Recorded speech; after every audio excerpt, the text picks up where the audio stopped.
Warning: our YouTube channel and its videos may contain scenes, language, and content that may not be appropriate for all audiences. These videos include surveillance footage, undercover pursuit of suspects, actual police and rescue operations, and fearless confrontations. If you do not approve of the content, please do not watch our videos. If you wish to continue, we strongly advise that you proceed with caution.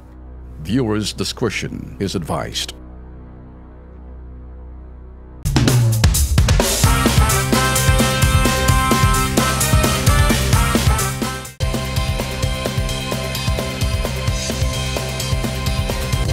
Okay, nagbabalik po ang Kilos Pronto. Alam nyo mga ka-KP, nung Lunes po, April 24, nang ipalabas ho natin dito, ang reklamo ho ng ilang concerned citizen, Ben, dyan ho sa Santa Catalina, Negros Oriental, hinggil po sa umalingasaw na backyard piggerio sa naturang lugar. Kung matatandaan ho ninyo, malino na isinaad po ng Kilos Pronto na base sa reklamo, isang nagngangalang Evelyn Paguntalan ang itinuturo pong may-ari ng babuyan. Pero, nung makausap po ng Kilos Pronto, kami ni Ben at inyong lingkod Alex Santos, si Barangay Chairwoman Monica Obrero, sinabi po niya na may kinalaman daw si Henry Teves, si Mayor Henry Teves sa naturang babuyan.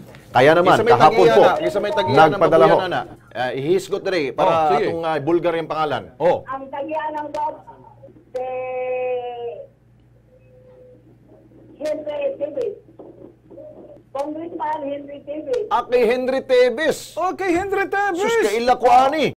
O yun, binanggit kasi yung pangalan ho ni Mayor ng Bayawan City.